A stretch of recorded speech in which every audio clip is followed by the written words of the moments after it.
I think that the making of Vienna was very interesting to understand, where the impetus was coming from, what the message what message were we trying to convey, how well can we translate this message, and how universal are our themes, as well as it's a little fine line between universally being thematic and also being creative, to maintain your creative uniqueness while translating to mainstream in a way.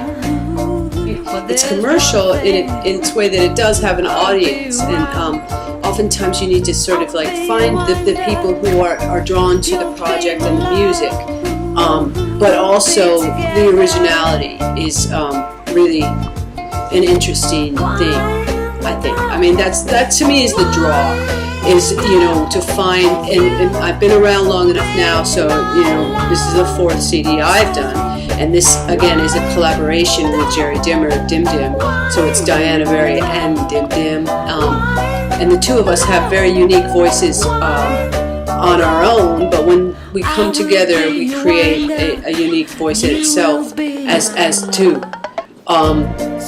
But individually, we have different sounds. I love working with him.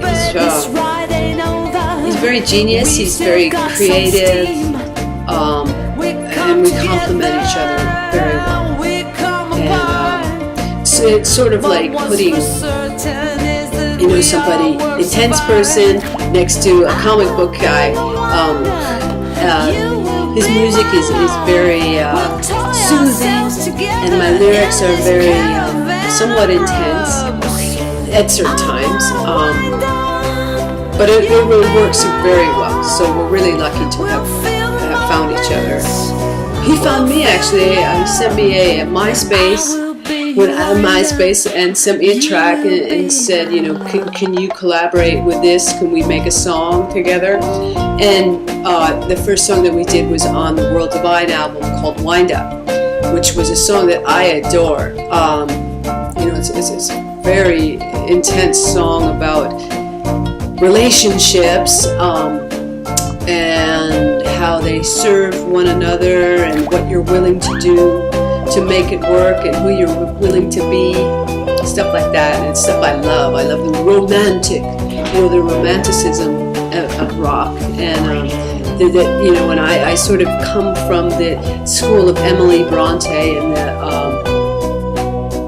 that early English literature of romanticism, and even I always liked William Faulkner and playwrights, Tennessee Williams, and who aren't terribly romantic, although in some ways I think they very much are.